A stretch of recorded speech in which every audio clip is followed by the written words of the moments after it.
We're here. We're live. We're live. Welcome to the big show from Traveling with Bruce. I'm your buddy here, Bruce. Welcome to my show. I haven't worn this T-shirt. I think it's been almost 2 years since I've worn this. From Certainly Traveling on with the Bruce. air. I'm your buddy here. I hope you haven't missed it too much. It's been in storage. It's one of the finds of moving. Jen and I moved into this apartment we're in now. 8-9 days ago, and it's a mess. It's an absolute disaster zone. It's terrible. If you're wondering what this is behind me, this is a board, one of these whiteboards. And if I get out of the way, you see this zero here, this thing. And if I do it just right, I can be an angel, and I can have this. But I don't think I'm an angel, so I'm gonna just tilt this up a little bit like that and hide it with my chair. Got my office chair, got my ring lamp back. I've got a table that goes up and down electronically. I love this, and we're settling in. But boxes are everywhere, and it's an absolute mess. Welcome to all of you from around the world who watch me. I thank you so much.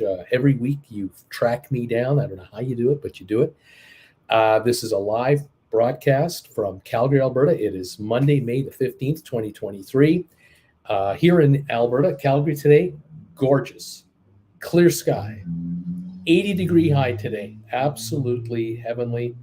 One of the nicest days of the year so far, and Jen and I are enjoying the summer weather here. The leaves just exploded on all the trees around here. They just opened up in the last 4 days, and it is absolutely gorgeous. Flowers everywhere are blooming, and the bumblebees are busy. So it's all good. We're hanging right in there, and I hope you're doing well wherever you are, and hopefully you are plotting your trips, and some of you are on trips right now, and you're going to be on trips shortly. Here is the question of the day. I have a question for all of you. If you would love to participate in this, I hope you would. One request, please hit the thumbs up button and drive the thumbs up numbers for this show. And I know many of you automatically do it. I don't even have to ask you. Thank you so much for thumbs up. But number two, a question of the day is this. Jennifer and I are talking right now about our next two trips.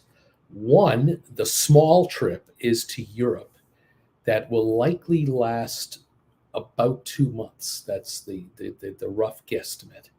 It's going to start in the third week of August or so and go until October, third week of October. The second trip is the big trip, and that one, it looks like to start in mid to latter part of November, not long after the European trip's over. And that trip is to Australia, New Zealand, and parts of Asia. So we're plotting two. Now that second trip, the Australia-Asia trip, that will begin mid to three-quarter way through November and will end in Los Angeles around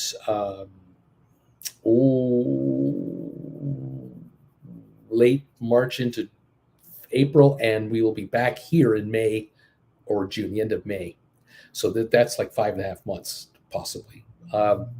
So with those two trips being put together now and we're assembling it, I'm looking at airlines, I'm looking at hotels, I'm looking at rail passes for Europe.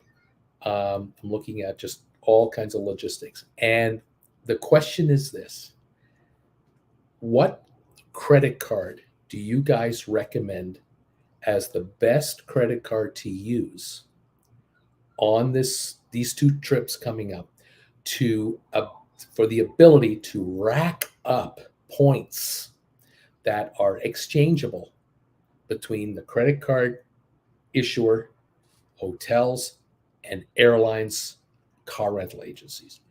What is the best card to get that helps us with currency exchanges and could give Jennifer and I a reward, either in the form of upgrades on flights or free hotel stays, resort stays while on the road or in the future? And that's what I'm curious. I'd like to know what credit card do you guys use and why do you use it? Are you really happy with the credit card you got? Did you ever sign up for a credit card that really made you happy or just disappointed? It just didn't pan out as you had hoped. I'd be curious. Now, I will say this.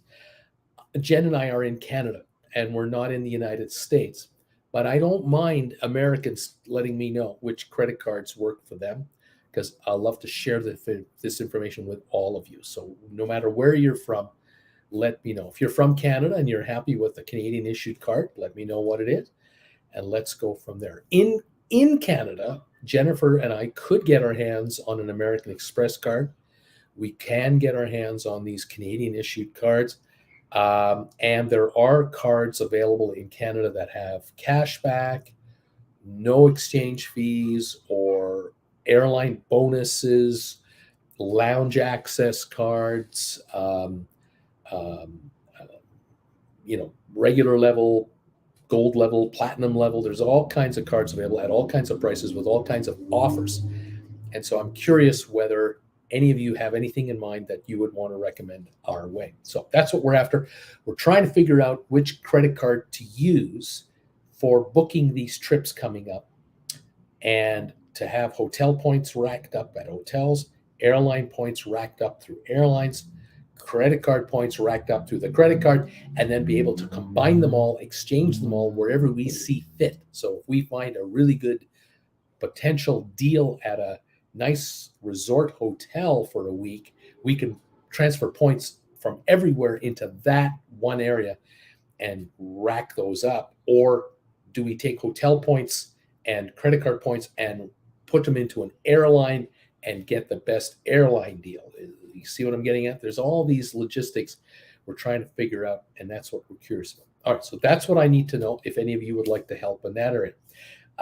In today's show, I'm going to talk about news from the Bahamas. I'm going to talk about news from a number of cruise ports. There have been a number of developments in the last week or two that you are going to need to know. And then I have 3 cruises I'm going to talk to you about today, 2 of which are an unbelievable deal, and 1 of which is an unbelievable itinerary. So we've got action-packed show coming up. Thank you for joining me today from wherever you are. A Shady Hill Homestead, right here, thumbs up, number 5. Robert is in the house. How you doing, Robert Mello? Hello, everybody. Kirk Brunson, YouTube and Facebook channel. The man is in the house. Thumbs up, number 9. Thank you, Kirk, so much. Ken Kureka is here with Jen from Saginaw, Michigan. How are you guys doing today? Welcome home.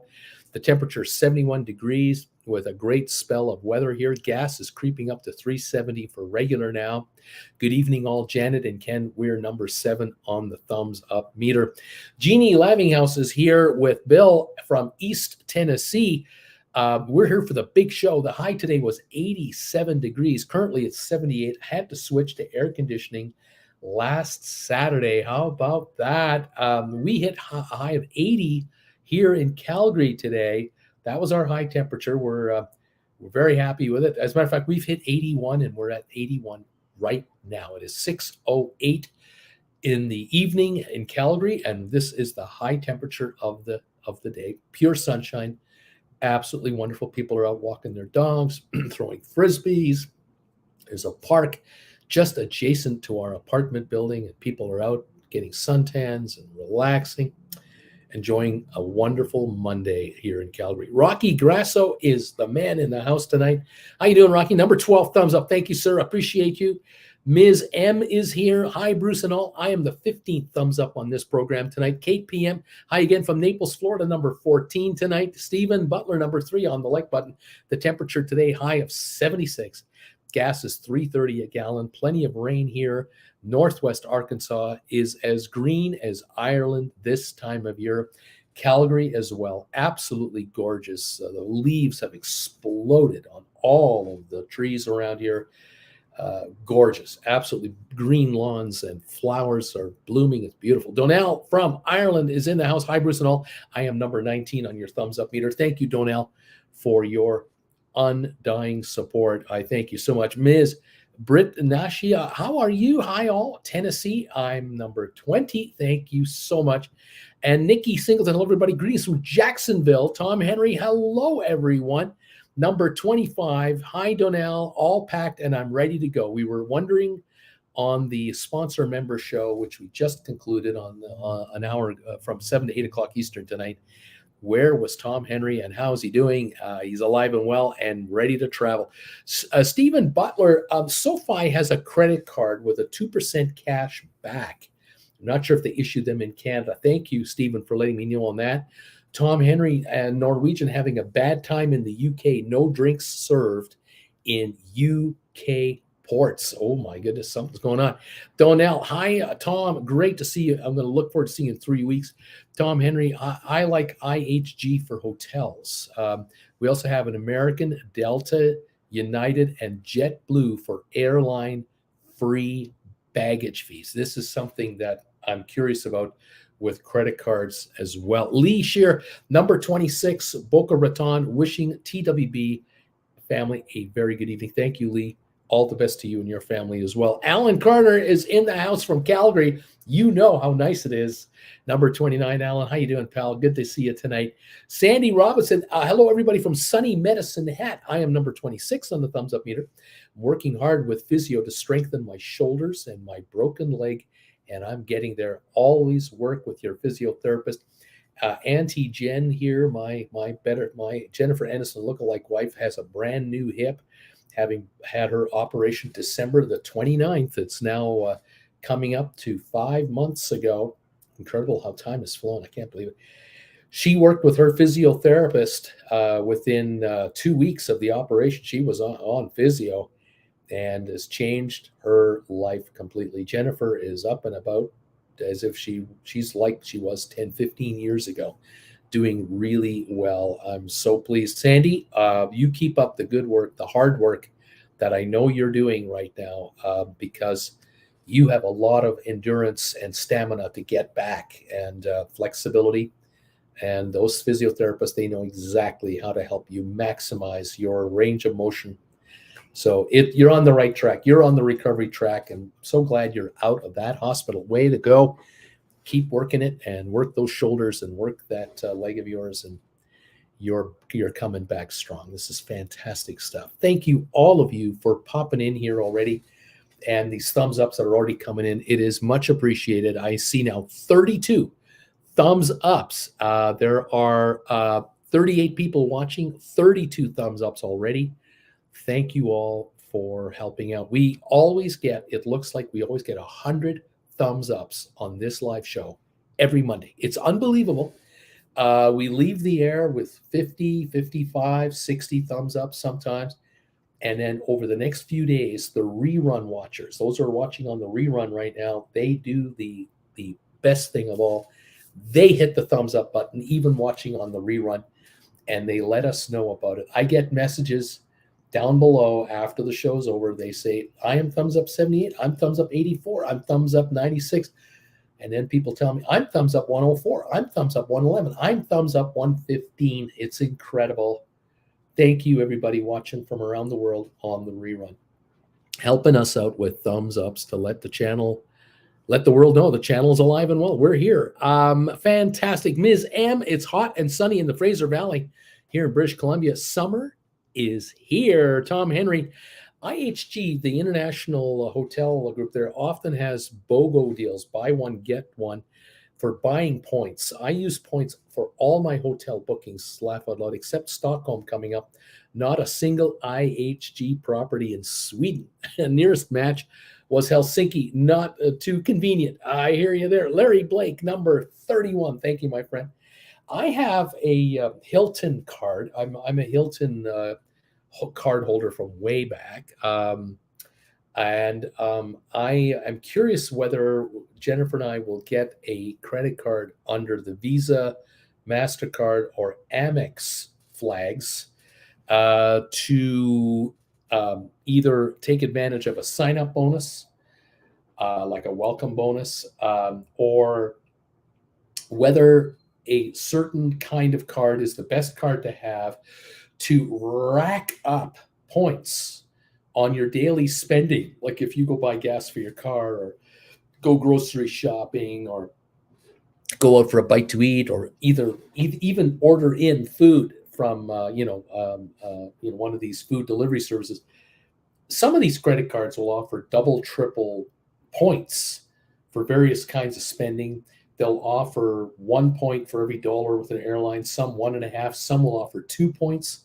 So if you spend $1,000 with an airline, you get 2,000 points, which are convertible into airline points whenever you need them, kind of thing. So there are certain cards that really allow you to acquire a lot of interchangeable points that you can send to an airline or that you can send to a hotel. What I'm looking for is where I can get hotel points. I can transfer hotel points to airlines. I can transfer airline points to hotels. I'm looking to transfer credit card points to hotels or airlines or rental companies for cars. I want interchangeability. I want the ability internationally to use it where I need it, when I need it, for the best deal, whether it's an upgrade from economy to business class, or we just literally book a business class flight on points alone. I'm looking for all these ideas and suggestions. So if any of you have any of that, let me know. I'm investigating it now. I'm doing some deep digging now on this subject, because we have got 2 big trips coming up, the Europe trip and the Australia, New Zealand, Asia trip. And I want to maximize points earned, and I want to maximize points used. And so that's what we're up to. Brittany is saying, hi, Bruce and everybody. 2 weeks ago on Friday, one of my aunts passed away. She was 81. Condolences from all of us to you and your family. Time is relentless for all of us, and we have to get every day's bit of life out of every day we've got. So always make sure whoever you give a hug to, make it extra special. You never know when it's the last one. Thank you all for joining us tonight. All right, some news for you guys. I was watching. I saw a press release, and then I did some more digging on this press release, and came up with some news that had to do with what I have called in the past the most dangerous cruise port for cruise passengers. If you've ever seen my number 1 video, the video with the most views I've ever made by a country mile, this is the number 1 video I've ever made. It is the 10 most dangerous cruise ports for cruise ship passengers. I did this video 4 years ago, 5 years ago. It's been a while, and it was a sensation when it was made. It caught all kinds of press.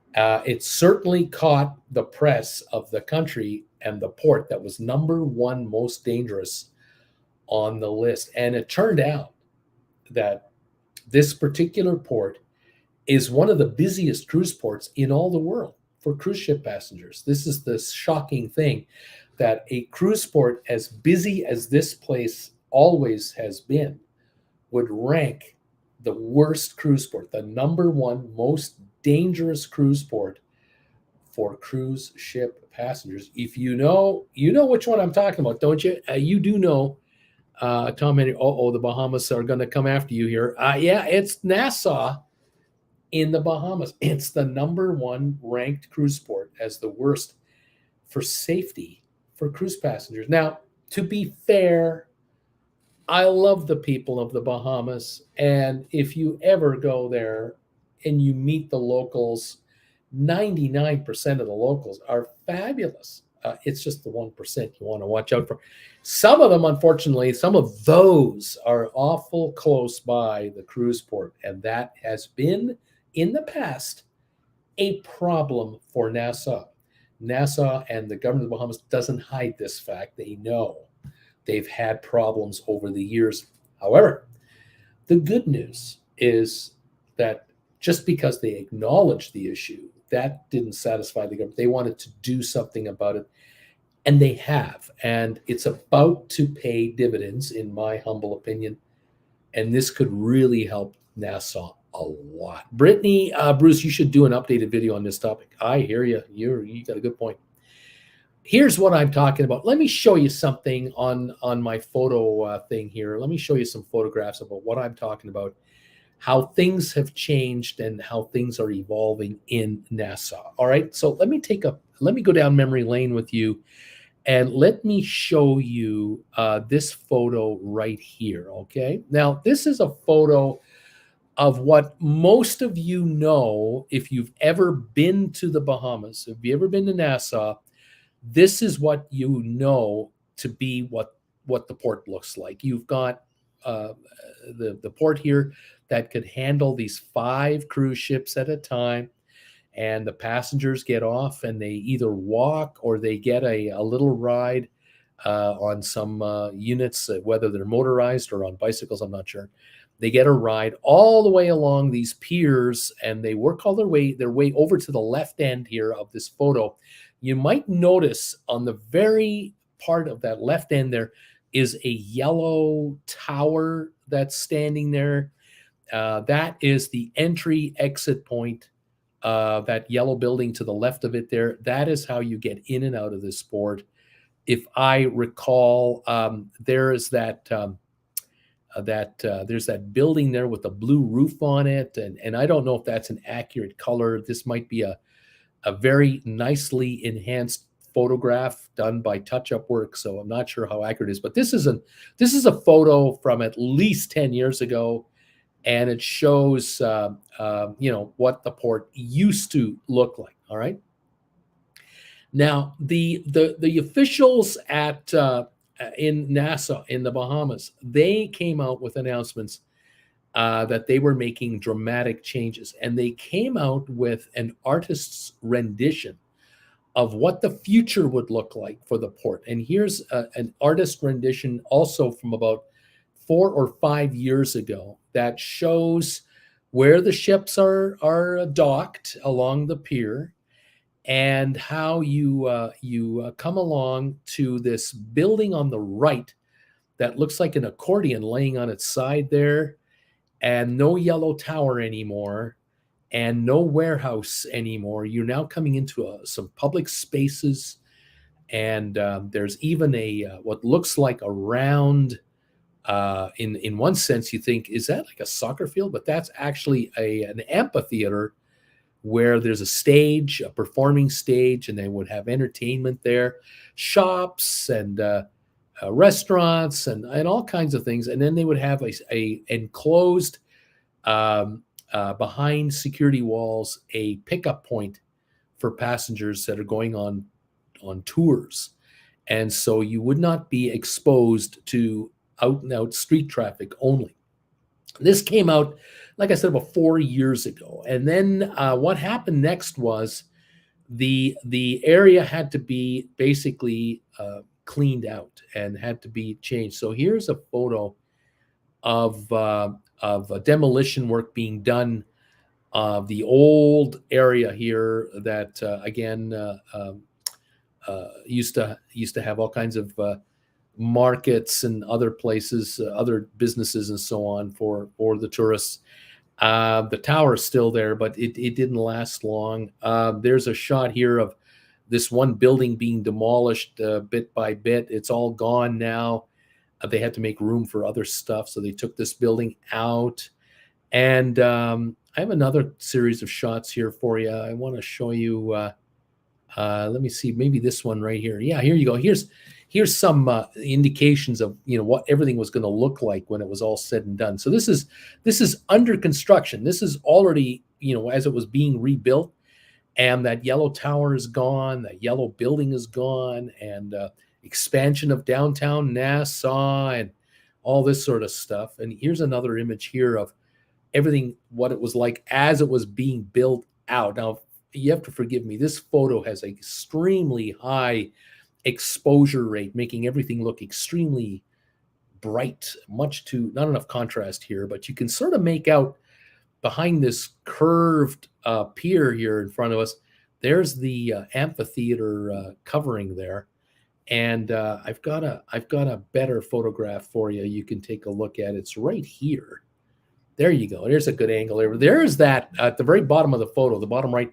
There's the amphitheater stage covering with lighting and the sound system, and then you see workers on on a part of the stage, and then you see what looks like a bunch of gravel in front of the stage in sort of a horseshoe shape there, a little like maybe more like a boomerang shape. This is the land being leveled off, and they're going to install a lawn there.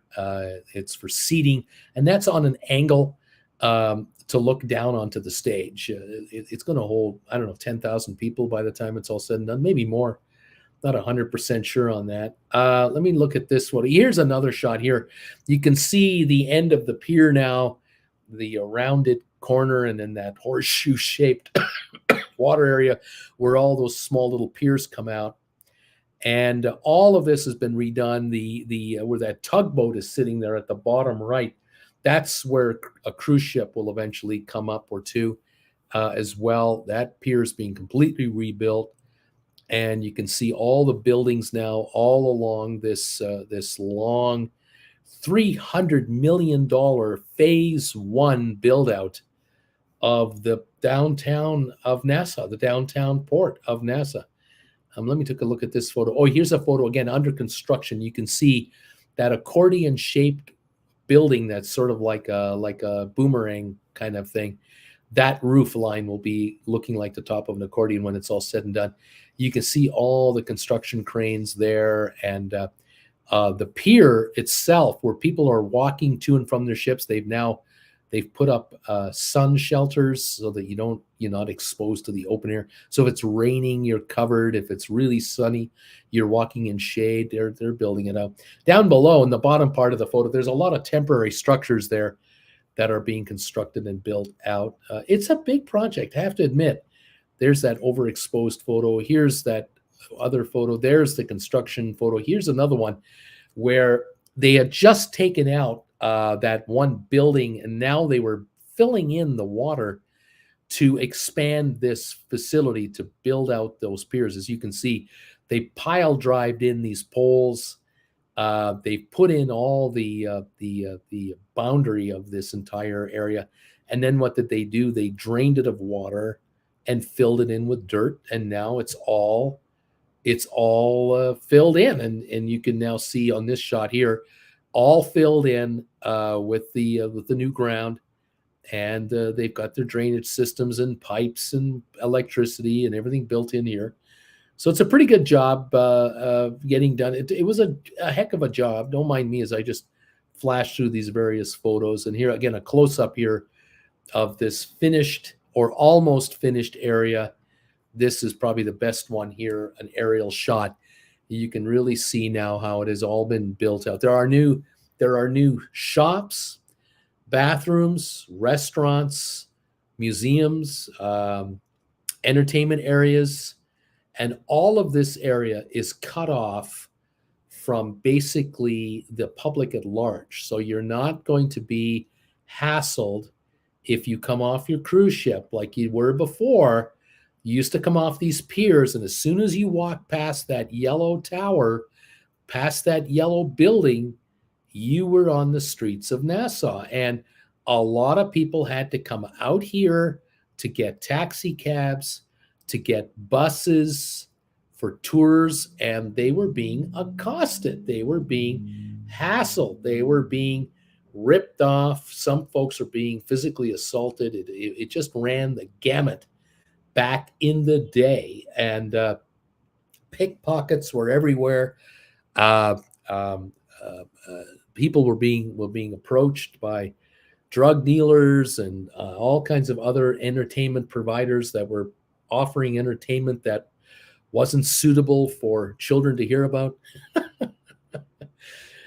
I'm trying to say it in the best way possible. In any event, all that is gone now, and as you can see here, this shot is very clearly showing you that the street going up and down there is downtown Nassau, but the land that has been filled in here in this new pier area is going to be cut off by security, and only those folks authorized to come in there will be there, so that the cruise passengers that end up coming into the pier here, like these cruise ships here coming in, they will be able to walk inside that area without the downtowners and the ne'er-do-wells and the dope pushers and the exotic entertainment specialists will not be able to come on in here and to accost individuals, families, couples, what have you. And so that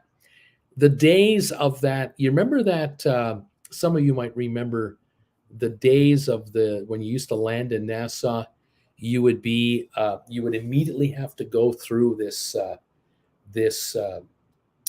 pavilion building with all the hawkers, the people who had all their stuff for sale on tables, and it would just be overflowing, and then thousands of cruise ship passengers would be trying to squeeze through this area.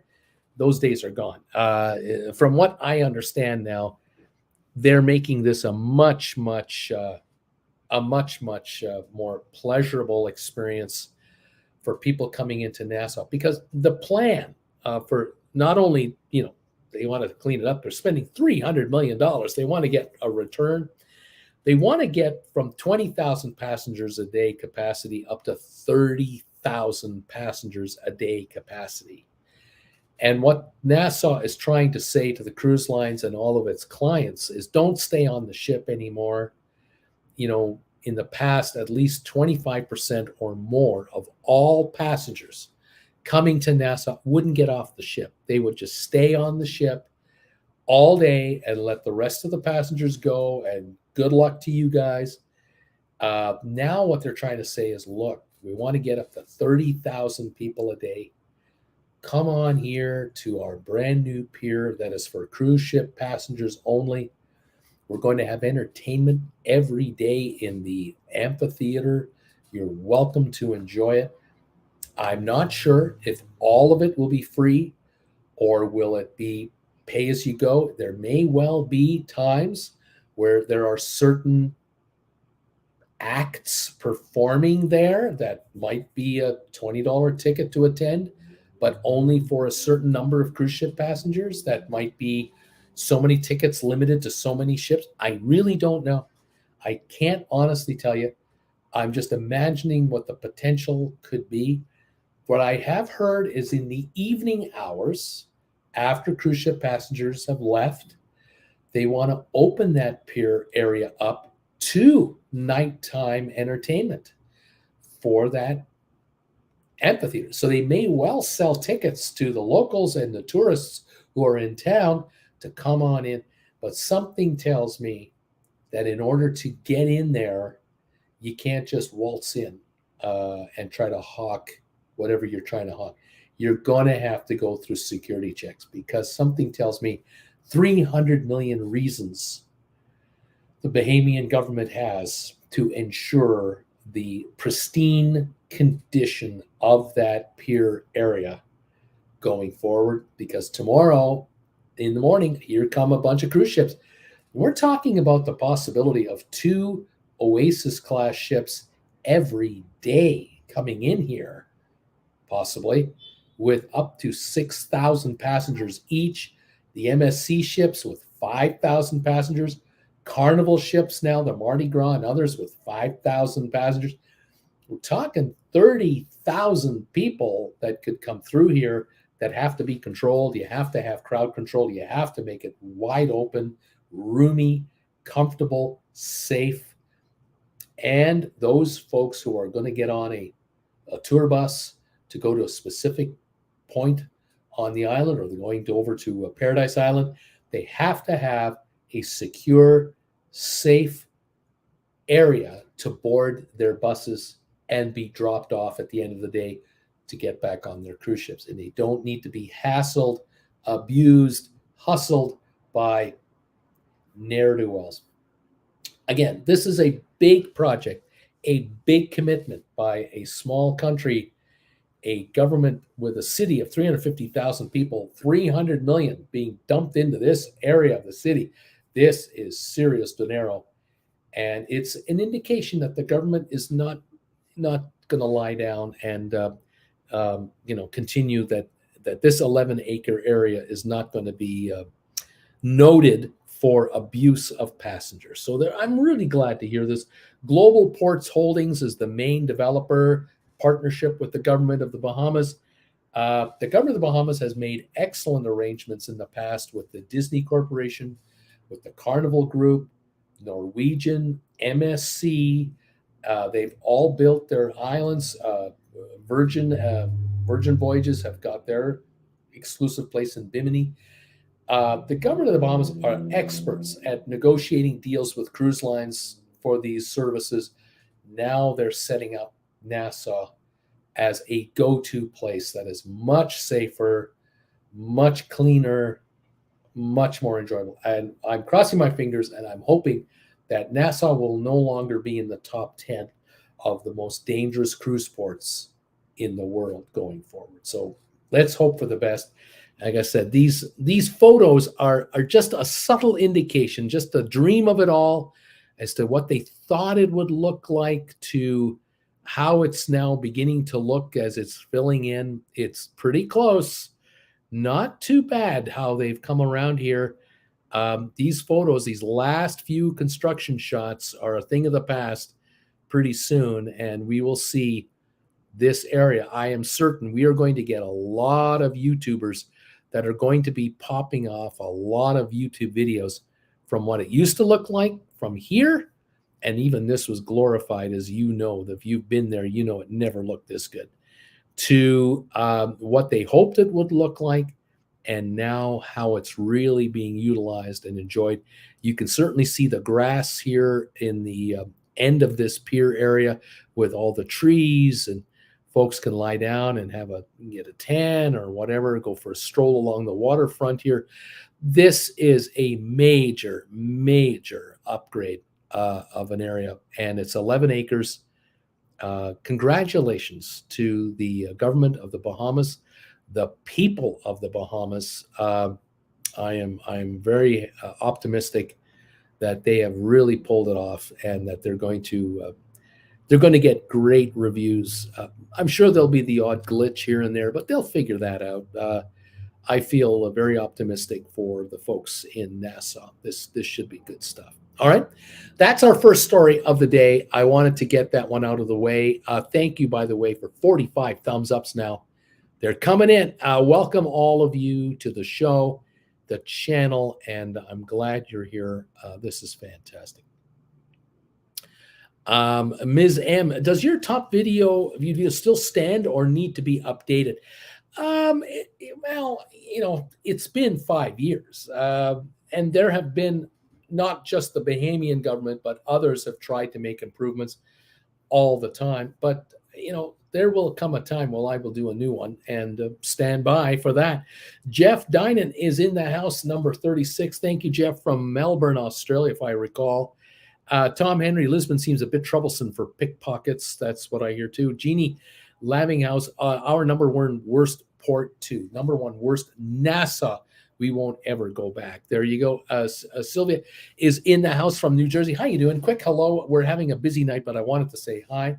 2 weeks until our Oasis of the Seas cruise. I know you can't wait. Thank you for popping in. Kevin Chapman, the hubby, is in the house. How you doing, Mr. Author? Thumbs up, number 39, Bruce. 13 days from Oasis of the Seas departure. Hello, Diamond Club Lounge. Hope you and Jen get on the ship very, very shortly. And that is the question. Will we be on a cruise in Europe coming up on our European trip? Will we take a cruise out of Australia for our Australian holiday? This is another question. We don't know yet. Louise is in the house. I just got home from the mall. I got some books for the cruise along with some hand cream. It was a nice break from cooking and house chores. Welcome, Louise. Debbie Emanuel, sorry to hear about your Aunt Brittany. Welcome, Debbie, to the channel. It's nice to see you. Tom Henry, hi, Debbie. Great to see you. It's been a long time. JJ, I'll be there in Nassau, January the 4th. Nice photo, JJ. I love that. Debbie Emanuel, hi, Tom. Been reading about your adventures. Sounds like certainly living the dream. I'm so very jealous. Right on. Jeannie, Louise Lanthier, and a good chat with me. Glad you make it home for the big show. Terry Gallant, hello from East Coast guy, currently in Vancouver, Calgary next Saturday for a week. Oh, fantastic. Debbie Emanuel, sorry, Tom, meant to type living the dream, laughing out loud. Louise, hi, Bruce and TW family. I am fashionably late this evening, being stuck at the mall waiting for a cab. No problem at all. Thank you all for joining in tonight. Thank you for everybody throwing thumbs ups our way. 47, we're almost halfway to 100. Thank you all so much for helping that meter climb and climb and climb. Let me know where you're watching from and say hi. Again, I'll ask the question to those of you who are here and who are watching on the rerun. What credit card would you recommend someone get if they're thinking of taking some trips? What is the best credit card to get for points that you can earn? The flexibility of using credit card points for flights or hotels. Which ones are the best for maybe exchange fees or anything like that? If you have any thoughts, do let me know. Thank you all so very, very much. Donnell, hi, Debbie. So glad you could join us tonight. Steve Bartley, Tom Henry, when we were on the NCL Star repositioning in 2018, my wife was talking in Portuguese to a newspaper kiosk vendor in Lisbon, and he warned her against pickpockets in the area. They're everywhere. So scary stuff. And that's not good for the reputation of the city or the country, is it? Not at all. Alrighty. The other news story I have today has to do with this. Let me show you a photo that I came across earlier today. It was this shot here. Now, pardon me for how blurry it is, but I think you get the drift. What we have here is a series of automobiles that are stuck on basically a 2-lane roadway in Southampton in the UK. This was this past weekend, just a few days ago. And we are looking at cruise ship passengers who were getting rides to the port for their cruise. And they were losing time to making their cruise on time, and they gave up and started walking along the cars and passing all these cars that were sitting there like a parking lot. Apparently, gridlock hit Southampton in a big way, and apparently 25 to 30,000 passengers were caught either entering the port and leaving the port. Because, of course, you all have to know that if you are getting on a cruise ship that can hold 5,000 passengers and the ship was full for the last cruise and it's going to be full on this cruise, you are talking about 10,000 people that are going to be in the area over several hours of time that have to be looked after. People have got to get off and out, and people have got to get on and in to this area. Apparently, Southampton had 4 to 5 ships in port the same day this weekend doing the debarkation and embarkation at the same time. It was an absolute nightmare. The problem with Southampton, it's a beautiful port and it's historic and all of that, but you take a look at the size of these ships and the size of the terminal buildings for each one of these ships, and you look at this photo right here of, don't mind me, I'm up here, everybody. Look at the photo right here of Southampton. Look at this. You've got a ship right in front of us here being serviced by, I think, a fuel ship or a ship taking sewage off or whatever it's doing. Then on the upper left-hand corner, there's another ship there, and you might see at the very, very, very tip of the top left, there's another ship way over there. And then in the middle of the photo, the top right, there seems to be another ship there. On top of everything else, you have ferries that are bringing cars and passengers to and from this area, parking garages and whatnot. Now, apparently, what was causing the problem in Southampton over the weekend that would have made people walk out of their cars to get to their ship What was causing it was enhanced security. And this is where the left hand doesn't know what the right hand is doing. What you have here are well-meaning officials, well-meaning cruise people, and innocent passengers that are caught up in a dysfunctional system where these guys are not in communication with each other. And what's happening is the local government in Southampton is doing everything they can to accommodate 25, 30,000 people in 6 hours. 15,000 coming in, 15,000 going out. We have got thousands of people spending the night in Southampton and the region, sightseeing before they go on a cruise and or after they get off a cruise to look around and enjoy the area.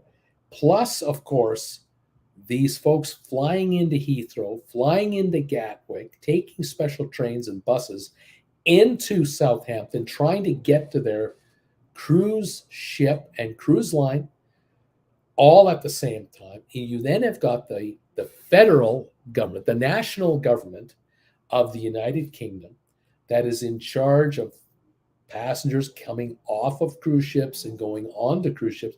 If you have enhanced security measures, you have automatically made it a living hell for every person on the ship and trying to get on the ship for the next 4 hours. You've talked about a 1 hour delay in getting off at the very least, and another hour delay of people getting on. And when you multiply that by 30,000 people, you're talking a screw up of gargantuan proportions. The city fathers of Southampton, the leaders of the city, were broadcasting to their citizens, the people who live in Southampton, do not leave your house until the late afternoon on Saturday or Sunday. Please do not go out of your houses because gridlock is everywhere. The downtown core is all gridlocked. Can't get in, can't get out because the timing has been screwed up. Normally, passengers disembark at 7 in the morning, 8 in the morning, 9 in the morning, 10, 11, and finish by about 12. And the new passengers are told to arrive after 10 in the morning, after 11, after 12, all the way until 4 o'clock embarkation. But when you have enhanced security going on for checking of passports and travel documents and visa requirements and the double and triple checking of what should be already fairly automated, computerized stuff, the fact that a passenger getting off a cruise ship in Southampton likely got on the ship in Southampton a week ago, 10 days ago, 2 weeks ago. They were let on the ship through security and passport checks. Coming off the ship shouldn't be a big issue anymore if the computer system says they boarded this ship 7 days ago. They're coming off of this ship now. This shouldn't be a big issue. But when you hand check everything instead of allowing the computer systems to do their job, you muck it up. And so a nightmare took place, and the officials in Southampton are warning all cruise passengers, if you're going to be in Southampton at all in the next 3 months, there are many, many days of 4 to 5 cruise ships in port, and some days 6 at a time going forward all summer long. This is going to become a national recurring story again and again and again, and it is going to cause major headaches. Apparently, on Saturday, people missed their cruise. They couldn't get to the terminal in time to avoid being cut off because there's a certain time the ship must leave port under the schedule set by Southampton ports. They have to be in the water. The tugboats or the escorting ships, the escorting boats for the masters of the harbor masters. It's all set. It's set in stone. People miss their cruise, and now you've got real problems because PR and everything else. Whose fault? Who pays? Anyone pays? Who's out the money? It's a mess. This could be a summer's long issue in Southampton. And now I have more bad news for you. And I don't want to be the guy giving you bad news, but now the story goes that this sport right here is also experiencing issues from time to time, has been experiencing, and might experience issues going forward. And what port am I talking about? That is Miami. Maybe not this summer, but this coming winter, we could have problems here. Apparently, what's been going on, this is an old photo. You know, if you're a regular, you know this is not Miami today at all. This is just an old photo from years gone by where the terminal buildings used to be glorified tents. Now we have beautiful, brand new terminals built by Royal Caribbean, Norwegian, even Virgin Voyages. It's all beautiful here. But the image of 1, 2, 3, 4, 5, 6, 7, 8 cruise ships has not gone away. There are times in Miami, there are 8, 9, or 10 cruise ships going at the same time where they're going to go, depending on what parking garage you got to get to, or what bus is going to get you here, what Uber is going to get you here, even the train line. We are talking about congestion up to the wazoo here. This is going to be a nightmare. And the ships, as you all know, are bigger and bigger and bigger. We're not talking about 1,800 passenger cruise ships anymore, not 1,500 passenger cruise ships anymore. We're talking 3,000, 5,000, 6,000 passenger cruise ships from all these cruise lines simultaneously, which just drives up the number of people. And you have to double it. A 6,000 ship cruise ship, offloading 6,000 and unloading 6,000, 12,000. You want to talk 8 to 10 cruise ships with 5,000 passengers. We're talking 100,000 passengers a day and more.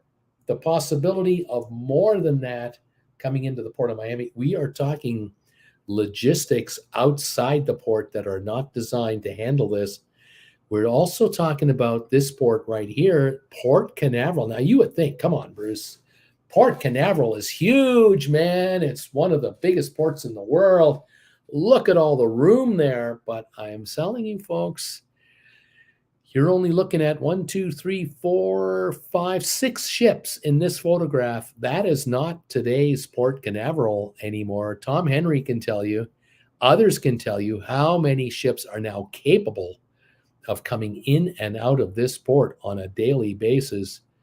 We're talking maybe 10 ships as well, and we're now talking 100,000 a day capacity possibilities here. We are talking logistical problems, and this is an issue because not the ports doing. The ports aren't to blame for this, actually. It's the Homeland Security Department, the visa checking people, the passport people.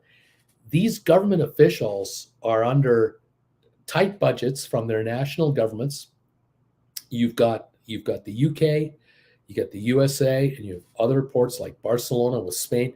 You're dealing here with ungodly numbers of people under time pressure to get out of a port, to get airplanes, catch planes out of the country. You've got people flying in and driving in and trying to get to the ship to get out on time. There's a breaking point. And when you clog it up with enhanced federal rules that have not been pre-arranged in advance with local officials, you're screwing it all up. And this is becoming more and more of an issue. Galveston, Texas. Issues in Galveston lately with road construction, lack of parking, delays of construction, flooding problems. Galveston has had their share of problems, and they are now going after the big ships. Port of Miami, Port Canaveral, and others. This is an area we're going to probably hear more about going forward, and be prepared perhaps for, if you're a passenger in these ports, you've got to find a way to get to your port and to that ship that you're going to catch way early, and be prepared to wait in the terminal building longer than you like, because this idea of like some of these cruise lines are trying to sell you these packages of enhanced, upgraded security and upgraded off and on privileges. The cruise line can only control what happens at their terminal building and their ship. That's it. They cannot control what happens 2 miles away with 50,000 people stuck on the road trying to get in and out of an expressway or what have you.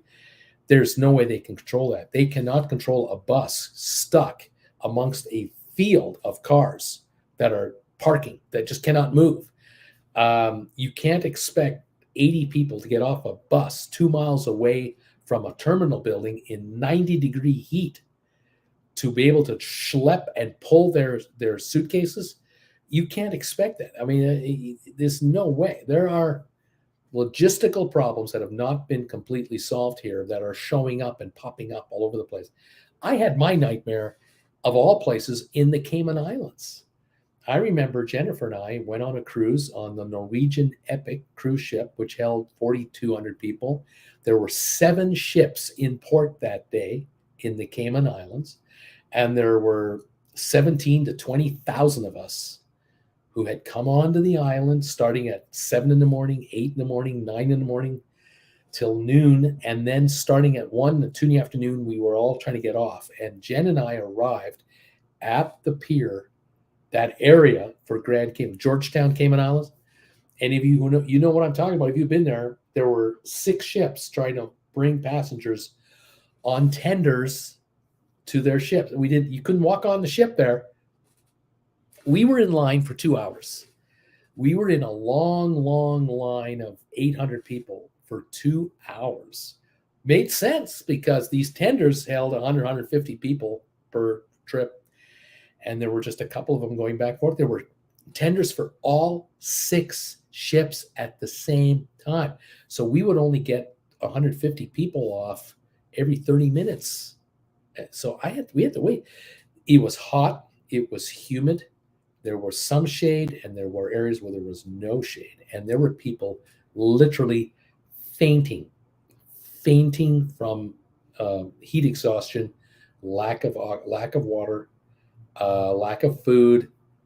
They had miscalculated their endurance levels, and there were paramedics running around everywhere with stretchers, water, and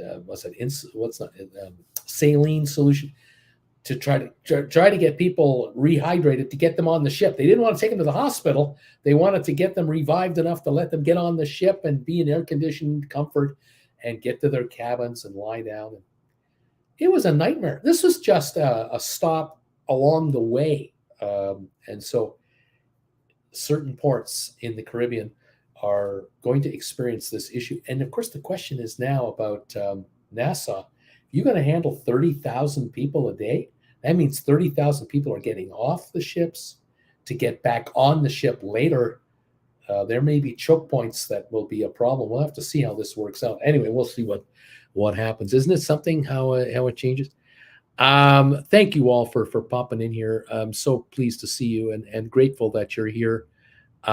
Thank you all for these thumbs ups that you've given us today. We now have 54 thumbs ups. Thank you guys. We're over halfway to 100. You guys are awesome. You're just awesome. Let's see what else is going on here. Who's here? Let's see. There we go. Okay, Louise. One day I need to get Kevin's books as I'm an avid reader. Donnell. Hi, Debbie. Glad you could join us. Steve. Tom Henry. We're talking about the pickpockets. It's okay. Who else is here? NCL credit card is a good sign-up bonus. Low buy-in and no annual fee. Very good. JJ, Uncle Bruce, please comment on cruise lines' financial situation. Understaffed, long lines everywhere, decreased service, increased complaints. I tell you, I know that I've talked here about how the cruise lines have cut back on the cabin stewards and how frequently cabin stewards come to your cabin now. Carnival has done it. Norwegian did it. Now apparently Royal Caribbean is doing it. Think about this. Just think about this. If you've cut back the number of people working as room stewards on a 5,000 passenger ship, and you're talking about disembarkation and embarkation, you know what happens in your cabin that you are leaving by the time the next passenger comes on board? Your entire cabin is stripped down. All the bedding is taken out. All the towels are taken out. All of that has to be gathered up for, I don't know how many cabins these stewards are handling. Is it 20 each steward? 25? I don't know the number. It is an ungodly number of cabins. It's ungodly. These folks are waiting for you to leave your cabin. The minute you're out of there, they're in there to get that bedding out, to get the carpeting up. They want to get the towels out. They want to get in there and vacuum up that carpet right away, get the garbage out, clean the mirrors, the windows, the handrails, all that. Then they'll replace the bedding and do all that, and the towels and the bathroom. They got to clean the bathroom out, then they clean it out. This can't be done in 15 minutes. This laundry of bedding is a mountain of how many? 2,500 cabins? Was it 5,000 to 6,000 pillowcases, sheets, bedding, sheets? I can't imagine. That all goes downstairs. That has to get down there to the cleaning staff, the laundry staff that are going maximum speed, right? It's a mayhem down there. Then the clean bedding has got to come back up and be redistributed. This is a logistical nightmare with fewer people. So it's not surprising to me where cruise lines are saying to their passengers, we're going to delay boarding until 1 o'clock or delay boarding until noon or 2 in the afternoon. And you can't go to your cabin until 5 o'clock.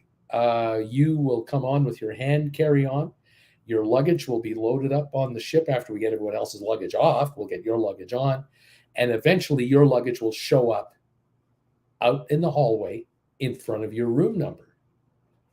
The problem is that if the cruise line is holding you back from getting there, that means the immigration and customs people, for whatever reason, if anyone want to do enhanced inspection procedures, you might have to go through additional features in the terminal building before you even get on the ship. I know that Royal Caribbean in Miami has this wonderful facial recognition, everything fast, scan the passport on an automated system, go thing. But if Homeland Security steps in and wants enhanced features, that means hands-on. That is a whole different ballgame. You now need someone to hold your passport in front of you, look at your face and look at your photo before you're let on the ship. Let on the ship? Come on, get off after the cruise. If it's handheld, we're talking 5,000, 6,000 passengers trying to get off a ship with handheld disembarkation.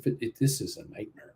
And if they only bring 5 people from the Homeland Security Department to get 5,000 people off the ship, 6,000 people off the ship, and redo all the clearance of all the staff, 2,200 staff have to be done by hand. You're not getting that ship off on time. There's no way it's going to leave on time. The land nightmare behind that ship is going to be an absolute crap show. It's a clown show. I'm just saying, there's a problem. Tom Henry, Steve, I was on that cruise and was next to an Aussie who had his passport stolen. Police were not very helpful. Remember, the Britannia kept passing us and delaying us. Isaac, hello from Isaac in Waco, Texas. Where are you headed on your next cruise? I don't know yet. We'll let you know when I know. Donnell, Debbie, not doing terribly well, but hopefully my health will improve during the coming months. Donnell, please get better. Tom Henry, I'll be on a bus to Southampton June the 1st, hoping by 3:30 the arriving passengers have gotten out of the way 2 nights lodging before our June 3rd dawn cruise. Right on, sir. Donnell, just so you know, Bruce, I have no advice what dream credit card to apply for. I'm a very ordinary UKer. I'm one, but I try not to use it too much. It's all good, my friend. Donnell, Tom, I hope it'll all be plain sailing for you, both of you laughing out loud. Jeannie, it's a 2-hour ride to the port from the airport. We arrived in the AM, and Princess got us there, but with jet lag after dinner, slept through St. Petersburg, first port of call. This is a learning experience for 2016. We're going to get there early. Yes, you do not want to fly into London. Go right on a bus, get right on a cruise ship, and start cruising. You're going to have those time changes. I know that when Jennifer Jr. and we did a cruise out of Southampton on the Norwegian Jade, and it was an 11-day cruise. And we got on the ship. We landed at Heathrow in the morning. We got there at 7:30 in the morning. Got through customs, got our baggage, and we ended up taking a bus that Norwegian had set up to go to Southampton. And the bus got us there at about 11-ish. I think we left at 9-ish, 11-ish. And we got to the terminal and got our bags, checked in, dumped off our bags, got into the terminal, and they had cookies and coffee and tea and water. And so we snacked a little bit to just, have enough. Got on the ship and got to we went to our cabin and dropped off our hand luggage. Just dropped it off. The luggage hadn't arrived yet. Didn't matter. We left that with our steward. He said, take care of it. Don't worry about it. And we went right to the buffet and we ate. We ate a meal. And about an hour later, we'd walked around the ship a lot. And we got our room at about 4. We had the muster drill. We did that. Our baggage arrived. We did the muster drill. And we did the waving of the goodbye. I don't even remember leaving the port. I honestly think the muster drill was happening just as we're pulling out. And I think we ended up in our room. And, I know what happened. Oh, that's right. I have to adjust my story. It's true. We did land in Heathrow. We did. But we had come from Berlin, Germany. We had already been to Heathrow and to Berlin and did the adjusting of time change in Berlin. We were dog tired for that. By the time we got to Heathrow and Southampton, we had been adjusted to European time. So we did enjoy a lunch on board the ship and then dinner on board the ship and stayed up to watch a comedy show. But the next day was a sea day, and that let us sleep in and just schlep and do nothing. We did the sauna, we did the spa that morning and really enjoyed that, and then just pigged out on the food. And the next day we were in Vigo, Spain, and enjoyed it with a stroll. The two of us just strolled around the area without doing a tour of any kind. And the next day was Lisbon. And on Lisbon, we didn't have a tour, but we didn't leave the ship until about 10, 11 in the morning. We let everyone go. They had all these tours. And we left the ship and got a free lift, as it was provided, to the local subway station. And we took the subway into downtown Lisbon. And we walked through the square. And we were not among all of the tourists doing these group walks. And so we were kind of on our own, and we blended into the locals. And my daughter went into the H&M store to look at stuff. And we just hung out with locals and took a cab back to the ship when it was time to get back. Very stress-free, enjoyed it very much. But yeah, Lisbon wasn't a problem for us. Jean slept through. Tom Henry, it took us over an hour on April 16 to get from the Intercontinental to the NCL terminal. 1-lane traffic over the bridge and through the port, plus a very weird traffic pattern. We were like in a maze. Steve Bartley, finally good weather in Greeley, Colorado after a week of rain, about 3 inches total.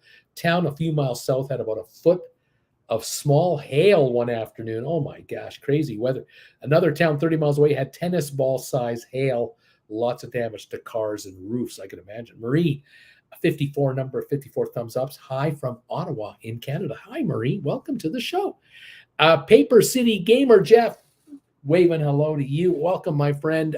Amazon Prime had some cruise ship videos. MSC behind the scenes, really fun videos to see behind the scenes. Laundry, cooking, the engines, everything. Tom Henry, to make matters worse, June 3rd is targeted for a UK rail strike.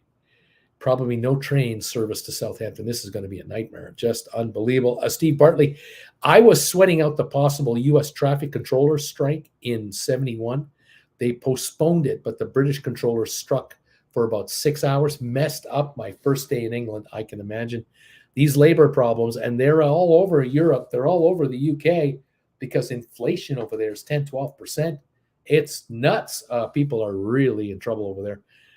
There's all kinds of problems happening over there. Unbelievable. We have 57 thumbs ups and only 47 people watching the show. 44. This is awesome. More thumbs ups than people.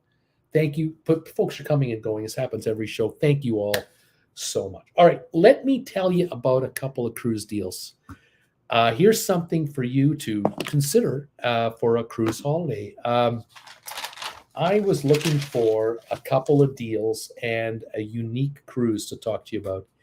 And here we go. Cruise number 1. It's on this ship right here. Let me show you. This ship, where am I? Here I am. This one right here. This is Holland America, the new Statendam ship. And oh my, there's a deal here that you may want to take a real good look at. This is a cruise that I will find here in just a moment, of course. Departing on May the 28th, coming up later this month. It's 13 days, so you've got time to get over there. This is a ship that is going to leave Amsterdam, 11 nights.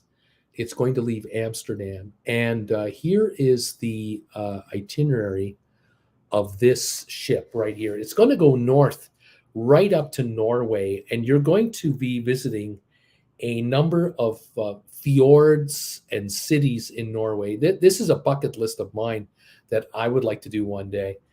I'm not going to try to name these. You can see them for yourself. I can pronounce Bergen, Flam, Mulde. I can, some of them, Kristiansand. The rest of them, you're on your own. All right. But it ends in Copenhagen, Denmark. This is a cruise that starts on May the 28th. There's only one sea day, and that's the first day out of Amsterdam. Every day after that, you are either cruising in fjords or landing in beautiful cities and towns and villages. You end up in Copenhagen on June the 8th. And this cruise is a deal. This ship right here, here's the spa, ceramic heated loungers. You have to buy a spa pass on Holland America. You are an idiot if you don't do it, because you're going to pay a terrible price in foot pain, back pain if you don't, because you're going to be out and about all over the ship and all over land, years where you want to be in the afternoon, every afternoon as you pull out of port on this ship. Now, how about an 11-night cruise in this region of Norway? Inside room, $679, 11 nights. Ocean view, $719. Balcony for 11 nights, $799 for a balcony for this ship. Are you kidding me? Even the suite, $1,359 for a suite, which comes with all kinds of extras, no extra charge. You can't seriously, you can't not do this. If you can handle this, you can get there. This is a deal. If you are a shareholder of Carnival, you have 100 shares of Carnival, you can get, I think, a $200 cabin credit being a shareholder, because this is an 11-day cruise. It's either 150 or 200 cabin credit on top of this deal. This is worth your time. This is a wonderful cruise. Now, staying with this ship, if this isn't enough, how about this? Why don't you stay on the ship for a back-to-back? Or if you can't get to Europe by the 28th of May, maybe you can get to Europe for the 8th of June and catch the second half of this ship's itinerary. And why don't you leave from Copenhagen and come back to Copenhagen on a cruise that goes from June the 8th until June the 18th. Here we go. You leave Copenhagen, you have a sea day. You end up in Visby in Sweden. You end up in Riga, Latvia. Then you go to Tallinn in Estonia, Helsinki, Finland, Stockholm, Sweden. These are some iconic cities. Then you have a sea day. Then you're in Warnemünde, Germany. That's near Berlin, by the way. Then you end up in Kiel. That's near Hamburg.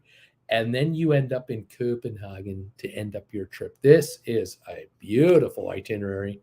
Wonderful weather, long days, great ship, spa waiting for you at the end of the day. And the price, my God, the price.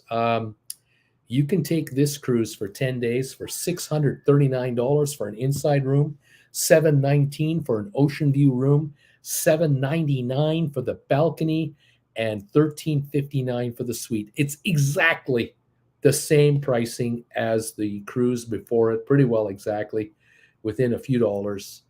Talk about a deal. If you did both of these, you'd be on this ship for 3 weeks, 21 days.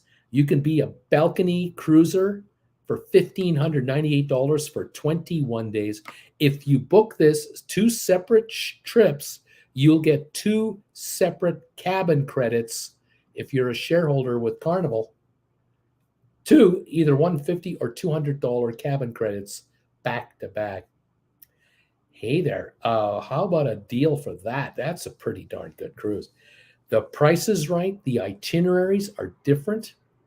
3 weeks of Baltic Sea cruising, longest days of the year, warm weather, European fellow passengers. You're going to hear all kinds of languages. And you're hanging out in Copenhagen before the cruise, after the cruise. Are you kidding me? Yeah, this is pretty good stuff. Get your butt over to Amsterdam first and spend 4 or 5 days in Amsterdam. Get the time change out of the way. Then get on this ship. And then you have Copenhagen when you land, and when you return, spend a few days in Copenhagen. Get back to Hamburg, to Kiel, get the train to Hamburg, check out the miniature museum that Jen and I saw last year, and then from there, go to Berlin, spend a week in Berlin. I mean it, a week in Berlin. Make a month-long trip here at least, and then work your way home. Trip of a lifetime. And what a deal on the ship. My God, 3 weeks accommodation for $699, $799 for those balcony cabins, $639, $679 for inside room. Hey, nice trip. That's a trip of a lifetime. That is a bucket list trip. All right, now here's your third cruise that you could consider taking. All right, I have a cruise here that you could consider. Now let me just double check my comments and make sure I'm on top of all of your comments. Debbie, praying for your health, Donnell. You have some TWB family members to meet. Indeed, you do, my friend. You hang in there. All right, let's talk about this third cruise. This one here is with Viking. It's Viking Cruises. And we're talking about this ship right here, the Octanus, this Viking Octanus cruise ship. It's bigger than a river cruise ship, but it's smaller than their ocean class ships, the Octanus. And this ship from the back end looks like that. Absolutely phenomenal. It's got the rear pool. It's got the top deck area up there. It has an indoor pool area right here, the spa. That's the spa pool and lap pool. We're talking nice balcony rooms. All rooms are balcony type rooms like this. Oh my goodness. How about the observation deck at the front of the ship right here? There are photos on the internet of this ship that are unbelievable. There are videos on YouTube about this ship. I am talking about a cruise that starts right here in Toronto, Ontario, Canada. This is a Great Lakes cruise. This is getting a cruise in all of the Great Lakes. We're talking about Georgian Bay, a beautiful area here. We're talking about going to see Niagara Falls. You're going to be in the Welland Canal. You're going to go see the Niagara Falls area here. And you're going to end up in Duluth, Minnesota, right in Lake Superior. And here's your itinerary. Here's your route right here. It's a little fuzzy, but hang there with me. Starts on the right-hand side here, Toronto in Lake Ontario. If you've never been to Toronto, I would highly recommend you check it out. It's definitely worth your while to visit Canada's most populated city, Toronto, Ontario. You're going to go to Port Colborne, and you're going to go to Niagara Falls. You're going to then go to Cleveland. You're going to end up in Detroit. You're going to end up in Alpena in Wisconsin, Algoma, Wisconsin. You're going to end up in Mackinac Island in Michigan. You're going to end up going to Parry Sound in Ontario, right across Lake Huron into Georgian Bay. You're going to have a couple of days of sailing and sightseeing in Georgian Bay. Absolutely wonderful. Fraser Bay, Killarney there. You're going to end up in with the Sea Day in the Silver Inlet, and you're going to end up in Thunder Bay, Ontario. You've been in Lake Michigan to Algona already. Going to be in Thunder Bay, Ontario, right at the very top. And then you're going to end up in Duluth in Wisconsin. This gets you all 5 Great Lakes, Lake Erie, Lake Ontario, Lake Huron, Lake Michigan, Lake Superior. You're going to be in Georgian Bay. You're going to go through the Soo Locks. This is a cruise that is 14 nights. This is a 2-week cruise, seeing these various spots. Here's Toronto. There's Georgian Bay. This is just a taste of it, of course. There's Niagara Falls, just a taste. You haven't even seen the U.S. side yet. And Duluth. Absolutely incredible on this phenomenal brand new cruise ship. It's barely a year or two old. 6-star luxury. Oh, are you going to be pampered here? All your meals, alcohol included between lunch and dinner. Your beer, your wine, it's covered. A lot of benefits here. Unlimited internet, select and non-alcoholic beverages, short excursions, everything. That's all good news. Okay, now here's the bad news. The price, the cost it's expensive. This 14-day cruise, a brochure balcony, the standard balcony is $12,195 per person for 2 weeks. The suite, $16,995. These are American dollars. They're not Canadian dollars. These are American dollars. $12,200 to $17,000 is the trip of a lifetime through all 5 Great Lakes. And let me tell you, this ship is close, not quite, but almost sold out for all of its cruises. I've only found this cruise as a last-minute deal. So there are a handful of cabins available. The rest are pre-sold out. That's how popular Viking has become on the Octavius. Now, this ship, the Octantis, this ship will be in the Antarctic and the Arctic as well. It's got a reinforced hull there, and there are all kinds of excursions available. This ship has a side door that you come out of with inflatables that are motorized. They have got a crew here that is set to take you on all kinds of adventures, and you can relax as much as you want in the spa, in your cabin, on various areas of the ship, or you can be as active as you want to be with the crew. They set this up to make it work for you.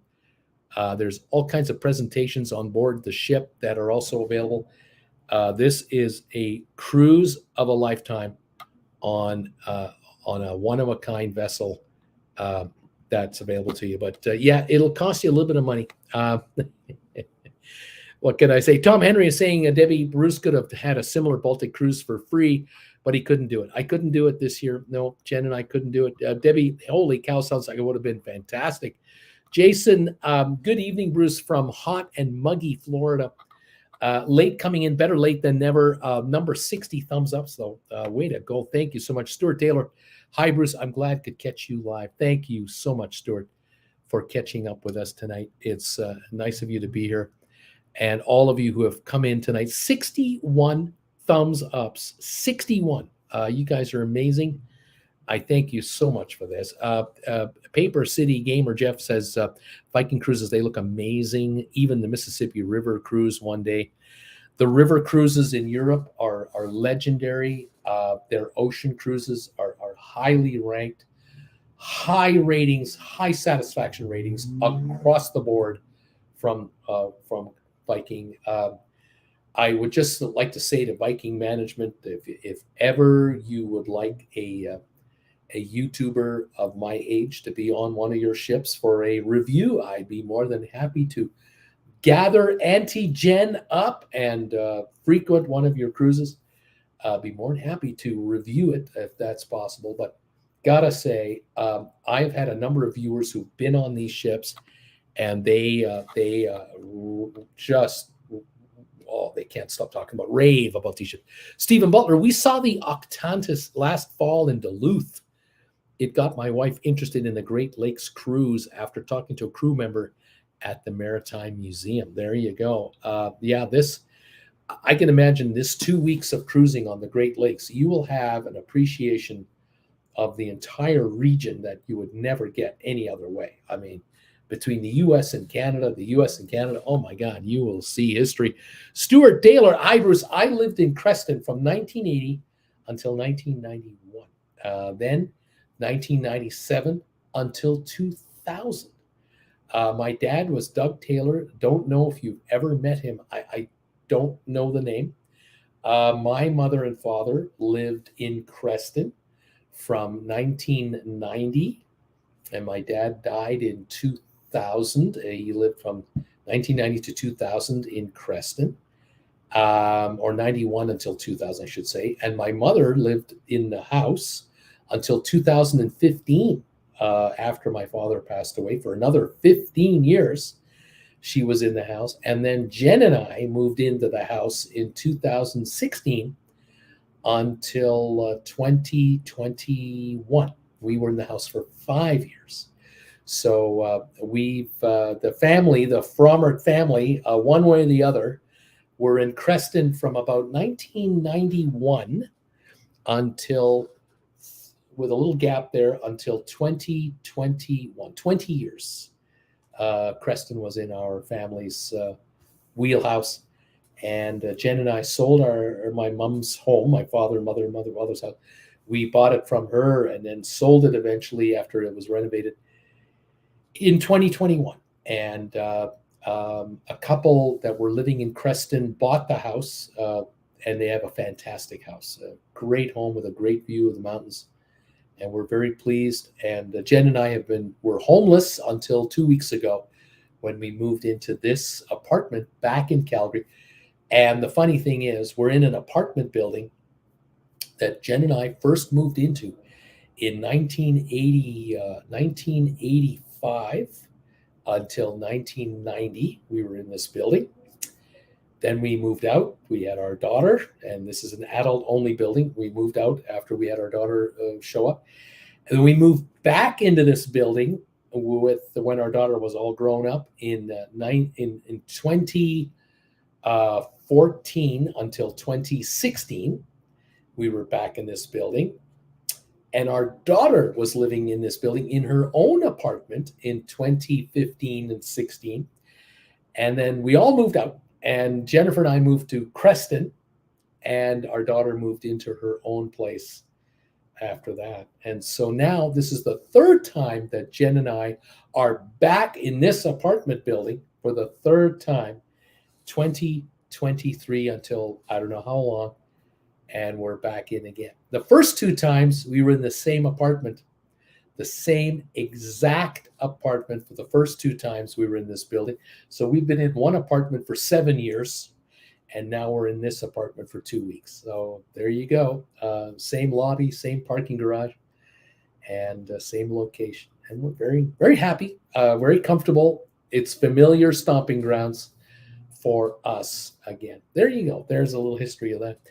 Anyway, thank you all for joining me today on this extended live show, hanging out here. I want to thank Those of you who have thrown a thumbs ups our way, 63 thumbs ups. If you're watching on the rerun, please hit that thumbs up button and get us over 100 thumbs ups. It happens every week. It's a miracle. We seem to get 30, 40, 50, 60 thumbs ups after the show is off the air, where people watch this show on the rerun. I can't thank you enough, all of you who are sponsors of this channel. You are very patient with Jen and I to start traveling again. I thank you very much, sponsor members of this channel. Thank you to those of you who catch the show, the sponsor show. This week's Hangout show that we put on at 7 o'clock to 8 o'clock, you can watch it on the rerun, whether you're a member or not. It has been opened up to anyone to watch it if you like. So if you want to know what we talk about on the sponsor Hangout show, you can watch that anytime now, this next week. This show, of course, every week, 8 o'clock Eastern time, till usually 9:15. Tonight, it's 9:30. We're on 1.5 hours. Thank you all for being with me tonight. I hope you found the news interesting and informative. I hope you enjoyed the cruise opportunities that are being thrown your way. There's some deals out there, and then there's one heck of a cruise available on the Great Lakes.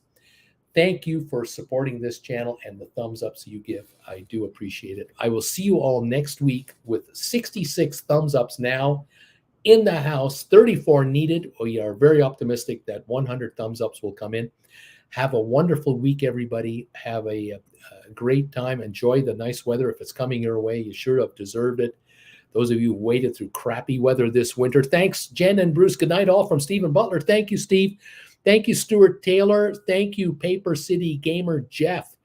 Thank you, Jason Kimmons. Debbie Emmanuel. Thank you so much, Debbie. Tom Henry, as always. Who else was here tonight? Marie B. Was here. We had Jeannie Lavinghouse, of course. Donnell from Ireland. Thanks, Donnell. It's late over there. Isaac has been here. JJ was here. Debbie Emmanuel, of course. Louise Lanthier. Thank you, Louise. Terry Gallant. Thanks, Terry. JJ. Thank you to Kevin Chapman, to Sharon in New Jersey. Thank you to Jeff Dinan, Ms. M. Brittany Anderson. Thanks, Brittany. Larry Blake. Sandy Robinson, Alan Carter, Lee Shear, thank you guys. Thank you to Nikki Singleton, Ms. Britt Neshia, thank you. Stephen Butler, Kate PM, thank you. Rocky Grasso, of course, and Ken Koreka, Kirk Brunson's YouTube and Facebook channel. Kirk, you know I love you. Thank you, buddy. Robert Malhoot, thanks, Robert. Shady Hill Homestead. And everyone else that watched and didn't say hi and just watched quietly, silently, thank you all so much for your support of this channel. Have a great week. We'll see you here next Monday, 7 o'clock and 8 o'clock for members of the channel and regulars at 8 for the big show. Have a good week, everybody, and we'll talk to you later. The final count on thumbs ups now, 66 incredible thumbs ups. Thank you. Tom Henry, have a good one, buddy, and have a great trip. I look forward to hearing from you and wish you the best on your travels. Okay, everybody, take care, everyone. We'll see you next week. Goodbye for now from Calgary.